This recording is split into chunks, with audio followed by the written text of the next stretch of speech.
Right now it is time for This Week in the Lakeville Journal. And if I have all the buttons put right, we've got Cynthia Hoswinter in the middle studio. Good morning, Cynthia. Good morning. And Janet Manko, of course, at the central office. Headquarters. Underground. That's right. In a bunker. Good morning, Janet. You'll never Same know. thought, right? That's right. Well, good morning. And Good Andy morning. driving around somewhere doing something with somebody. All right. So we filmed the update on Sharon Hospital from Nuvance from the East George, and it's gotten just a lot of downloads. But you've got a real front page story on that meeting which took place last week. Right. So it was a hospital sort of community meet and greet, a chance for people to get some updated information and to ask some questions. And as all of these things with investors happen, even though it's a not-for-profit again, there's been changes in sort of who the named owner of the hospital is, and so now it's Nuvance, which is no longer HealthQuest. It's a combination of the Western Connecticut Medical Group and what used to be HealthQuest, another in Connecticut and New York.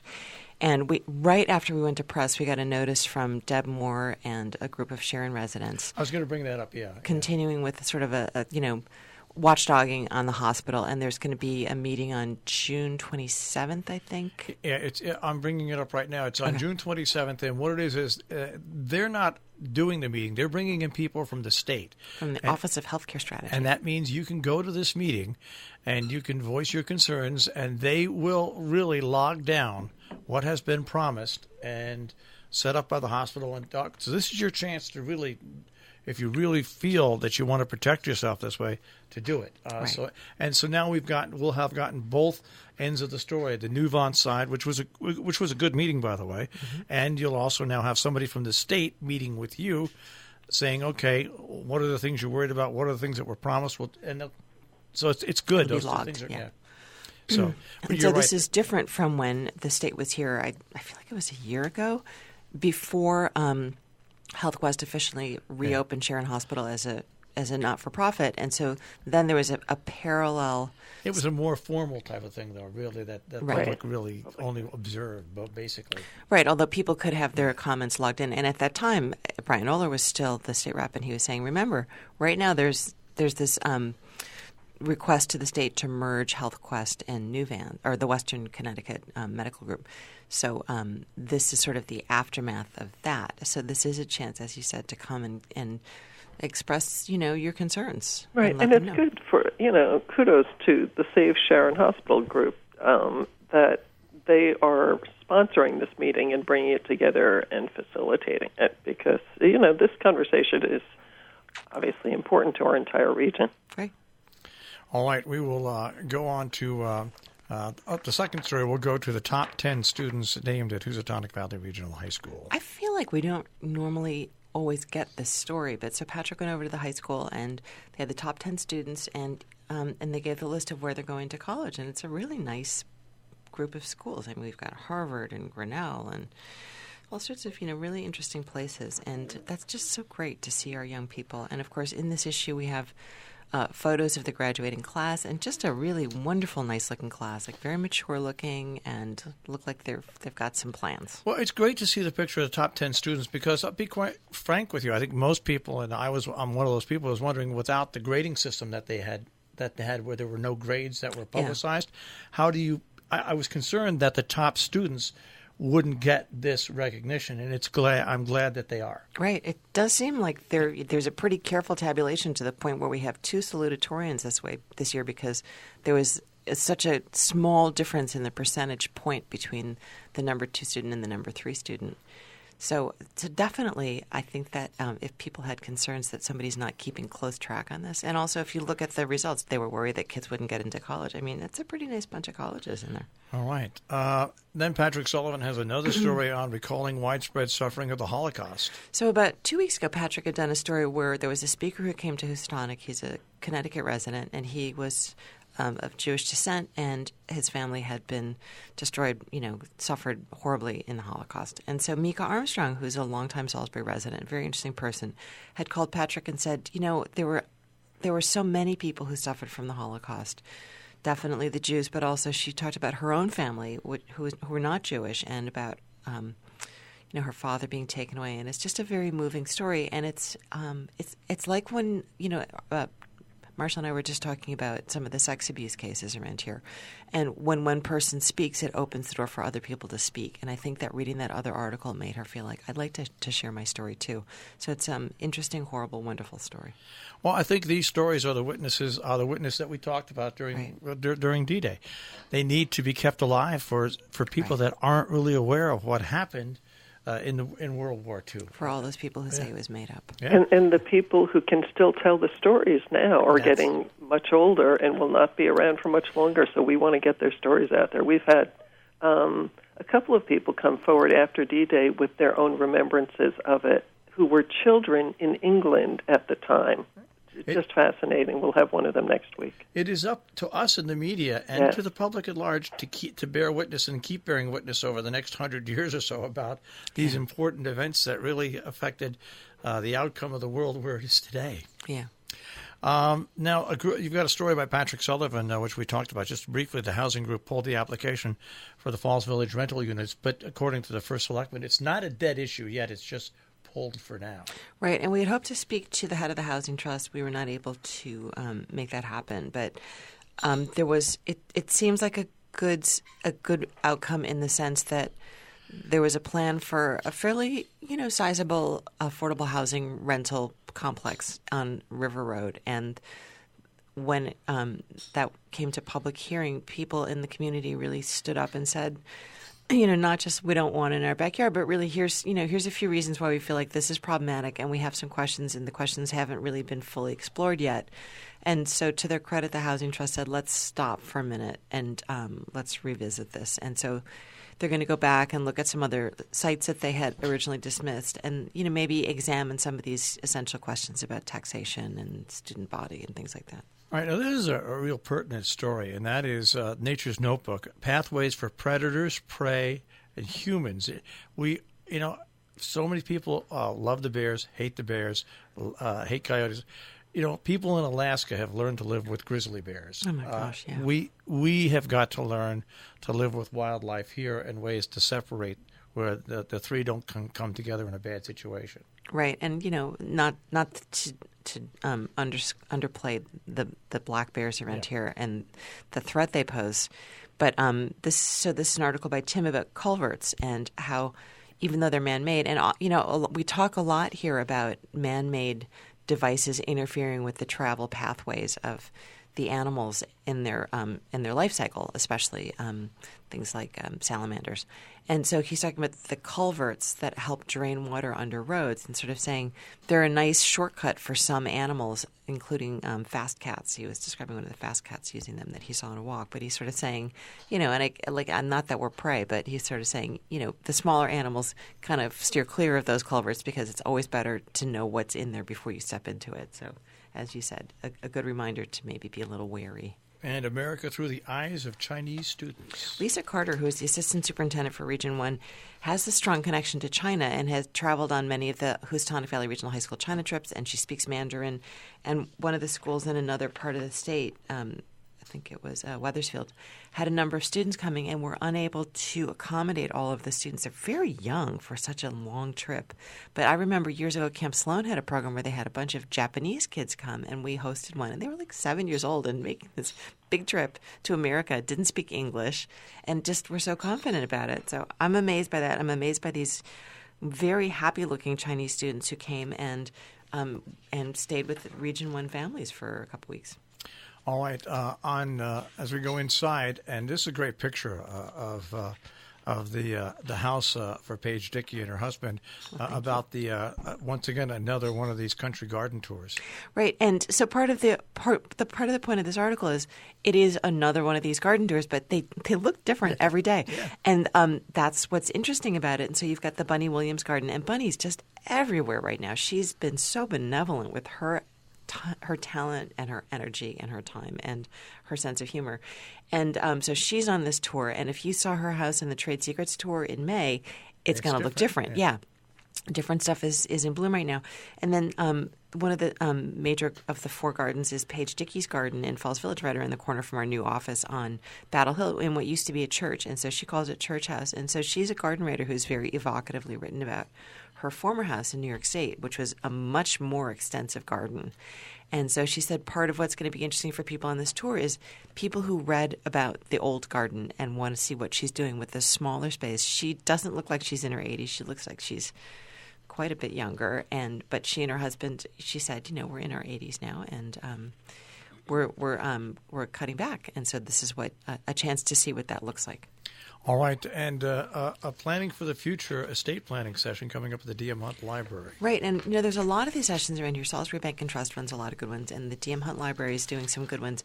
And this is Warren Whitaker, who's a trust and estates attorney in Falls Village, and Stephen Essex from Salisbury Bank and Trust. And this is a great opportunity to get free advice on really important – it's incredible to me how many people don't have a will and don't think about guardianship for their children. And these are really essential things because life is unpredictable.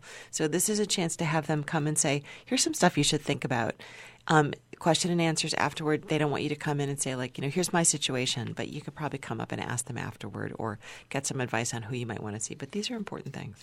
Okay, well, on the next page, you've got, by the way, mutts are featured not only in the story for Cornwall, but Millerton has a big thing with dogs coming up as well with Little Guild. Oh, yeah. The Little Guild, very active. And again, Bunny Williams, very involved with it. And boy, is she a creative thinker. And this is the funniest thing I've ever read. I'm sorry, but it's hilarious.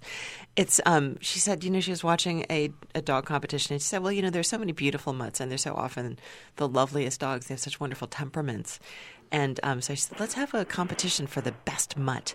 And they have these funny categories for a competition, including one, my favorite, which is best lap dog for a dog over 40 pounds, which is quite a large dog. And she said, so it's not just which is the best dog, but it's which one has the most entertaining little routine before it settles down on its owner's lap. So June 22nd, definitely come out for that.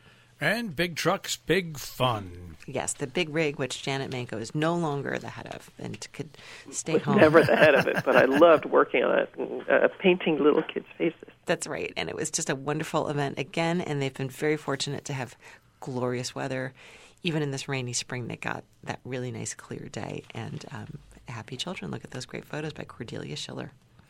All right, on our town's the hub comes to North Canaan. We have 2 hubs in this week's paper, and this one came together quite quickly. They talked about it a little bit, and all of a sudden, bang, it happened. And Liz McCare, who is, a bundle of energy, has been organizing this one, and Christian Allen, who, as we all know, is a very youthful selectman in the town of North Canaan, and the 2 of them are doing wonderful things there. And hubs are sort of meeting centers and community centers and maybe a place to do like a We Share Work thing. So keep an eye on the Lakeville Journal for future reports on what's happening there, but also there's an email address. If you have an idea for something you'd like to do, send to Christian an email. Exquisite Eats at Frank Food Company. I went there yesterday. Oh, my gosh. In fact, actually, I'm going there today to take a photo. It's unbelievable. The food is so good. It's the best coffee I've ever had in my life. And Frank is very personable and amusing. And somebody described it as really, really elevated home cooking, which is exactly what it is. And they have wonderful salads. And he's redesigned the whole interior space of what used to be many years ago the Strobel Baking Company, and then was number 109 Cheese, and very welcoming when it was Strobel, a little more sort of like getting you in and out when you were 109 Cheese, which has now moved to another space in Kent. Frank has redone it, and very enticing and wonderful. I recommend it. All right, and the Taconic Grange in Sharon awarded its 2019 Citizen of the Year. I love Bill Dineen. He's just the best guy. He's nice and friendly and helpful, and he's the guy. If I buy an appliance, I always call Bill first and say, what do you think? And he'll say, no, get that one or get this one, because I want to know that Bill can fix it before I buy it. So he was honored by the Taconic Grange and surprised by it. All right. Once again, the Norfolk Hub. Yes. So again, Deb Alexinas writing about another meeting. They've had a lot of activities at that hub. They've done a great job. Dawn Whalen has been running it. And we've had a lot of stories about cool stuff that they're doing there. So keep an eye. All right. And we talked off the air about this, but fears that Wilkinson will return to the town grove really abated after the last Salisbury Selectmen's meeting. Right. And so Art Wilkinson, the town of Salisbury had done a deep investigation into the former recreation director who had been accused of inappropriately touching young children and sexualizing them. And that was a very sad outcome. And so Art's no longer a Salisbury resident, but a group of people came to the selectmen and said, we just want to make sure he's not going to be at the Grove teaching sailing or doing any of the things that sometimes he does. And he's a resident of North Canaan now, so that's where he is. Now, a story that raised the ire of a lot of people, not for its idea, but for the way it was put together and actually approved. Housatonic Valley Regional High School is going to hire a marketing firm, to seek new students. Initial contract of about $13,000 or $14,000. Like I said, the COO of the firm did not recuse himself properly from the meeting. But the idea itself is not a bad idea when done in conjunction with real estate agencies and stuff like that in our area to try to get more students in our area and try to get more than 65% of our grammar school students going to the high school. I mean, that 35% that don't is a lot. That choose not to go to the high school is a huge problem. When you're talking about a small number, 35% is enormous. Yeah. So Janet Carlson, who's great, and her husband John Sanders, who's on the Region 1 Board of Education. Janet has this very, very cool marketing company in Cornwall and has her kids in the Region 1 school district. And they had done an ad campaign for Cornwall Consolidated School when she was a volunteer with the Economic Development Commission and had very funny little ads that ran in the Lakeville Journal for a while. And so the Region 1 board had brought up the idea of having her do a similar campaign for Housatonic, which more even than the elementary schools has a lot of competition for students here in the area where there's so many private schools.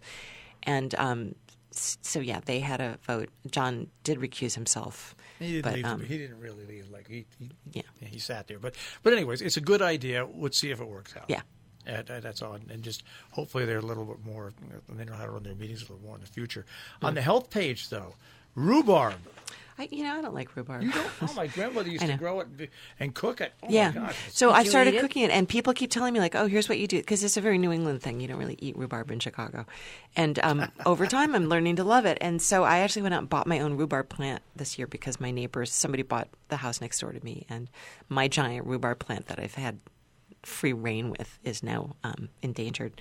So Sally Ketchum had said to me, oh, you make rhubarb simple syrup with it. And I tried it, and it's fantastic. And boy, the summer is coming, so I've got a couple jars of it in my fridge that I made. And so I've got the recipe in there, and I recommend you make it with ginger. And you can still buy rhubarb at the grocery stores, but if you need some, email me because I have a bunch. All right. A great story, Cynthia, facing death and seizing life. I feel like this year has been a very morbid year where I keep writing stories about people with their end of life. But Sandy Dennis, and we will hope that this is a false alarm and that she continues to thrive and be a wonderful part of our community. But she gave a very moving speech at the Salisbury Visiting Nurse Association-sponsored National Cancer Survivors Day. And it just, you have to read it. And, often people will say, like, facing death makes you appreciate every moment of life. But the way she said it was just so, it really made me stop and think. And so I recommend that you read this story. And if you see Sandy on the streets riding her bicycle, give her a hug. All right. Rare moments of glory on the Housatonic. I was driving into Kent yesterday, and I saw Patrick standing in the Housatonic fishing, and I have to say, it looked so relaxing. He's just in that nice, calm water with it racing all around him. So it's about his fishing exploits and about how the river's finally calmed down after all of that rain, and you're seeing drift boats and tour fishermen out there again. All right. Interesting story about Kildonan School. That's been an ongoing thing for the past couple of months. So Diana King had passed away. She was the founder of the school, and had really done, obviously, a lot to keep bringing funds in and to keep attention to it. And after she died, there was a moment of crisis. And so it looked for a moment like it was going to close down. They're saying now that they're going to keep it open, but that, at least for the moment, that they're sort of cutting back on a lot of stuff. So that's a school with an interesting very specific student market. And do read that article, and maybe maybe you're a person that knows your child needs this kind of support that they offer, or maybe you want to offer some financial support to the school. Anybody who knew Diana knew how strong of an individual she was, and how strong she felt about the school. So her death really did leave a hole for them there, and hopefully they'll get past that. Let's go on to the opinion page now, and we'll start off with you, Janet. 2 cultural icons mark milestones in 2019. Right. As summer is upon us, we should all step back and take a look around and realize what we have around here that makes this area so unique. And 2 of the things that are very nearby for all of our readers are Music Mountain in Falls Village and Sharon Playhouse, of course, in Sharon. So they have their 60th anniversary for Sharon Playhouse and 90th for Music Mountain. That's just incredible. It's not easy to run a cultural event that really has been active only in the summer months, during that peak season over all those years, and they have found a way due to a lot of hard work by a lot of people. But, you talk about Diana, and it's, Nick Gordon gave so much energy to Music Mountain, and so many people at Sharon Playhouse have taken it through different iterations, kept it going, revived it at different times. Just great cultural destinations for everyone in the area. We shouldn't forget about them. We should be glad they're here and support them. But anyway, we talk about them. All right, we've got lots of letters from asphalt to housing to class trips to the big rig. Really quite a range. And, affordable housing. And so we're grateful for these letters. We have a letter from Coulter Rule, who has been writing with his neighbors on the Falls Village Housing Trust plans to have had that 28-unit, 50-bedroom rental development in their neighborhood. And so he is writing to thank them for revisiting their decision, taking a reset, and, moving forward. And very clearly says, he supports and his neighbors support affordable housing. They just want to, look at the decisions being made and figure and have the input, so they feel a part of it.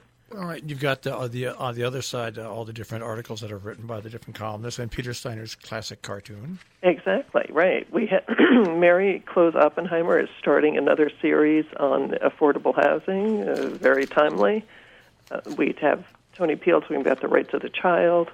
Don't miss Mike Duca's piece, Lost in Space or the End of Sense, How Can You Resist? And Ralph Nader on Society in Decay. Chris Powell about open information and public education.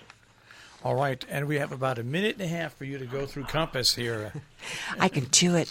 It's a full Compass with lots and lots of pages, and Ann Day has outdone herself in finding really interesting writers and editing them in a way that you're not going to want to miss a single story in this issue. She's got her own story. She's just such a good writer about a show at the Trimming Gallery at the Hotchkiss School that's closing this weekend with great photos of these beautiful women with guns. And it's interesting, and it's one of those ones that challenges your brain. C.B. Wismar has a review of the Waverly Gallery at Shakespeare and Company.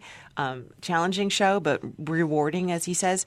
Ashley Main, a new writer for us who lives over in Northeast. Her boyfriend, Chris Regan, is, of course, Sky Farm Greens. And she's writing about the Wasaic Project, which also is having a very important year celebration and honoring its founders, Tony Zanino and Dick Berry, this year. And so she's giving you a rundown on the season. Cheryl Kennedy, very interesting review of a book that looks at Native American culture and sort of says, let's not just think of them as like a wreck and crushed. Let's look at the positive things that are coming out of that community, and maybe it'll be uplifting for all of us. Carl Salader, who's turned into a very favorite Lakeville Journal arts reviewer, reviewing a show at the Argosy Art Gallery and talking about the beauty of grass, which I appreciate because I think grass is beautiful. Alexander Wilburn, one of our editors, outdid himself writing an especially evocative and beautiful review of a movie called The Souvenir, about being 17. And, Alex isn't so far from being 17, but of course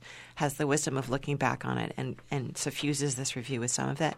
Kaylin Olinger, who I think is the daughter of Steve and Anne, writing about rosé and has a list of affordable and delicious rosés that you can try. And, of course, the Compass, which Janet and Ann do a lot of work on, listing some of the many, many, many things that are going on right now in your area. And that will do it. That and many, many, many, many, many more stories in the Lakeville Journal. We will speak to you guys next week. Thank you so much. Thanks. Have a good week. That is This Week in the Lakeville Journal. And, of course, you can find them on the web, tricornernews.com, and also on Facebook.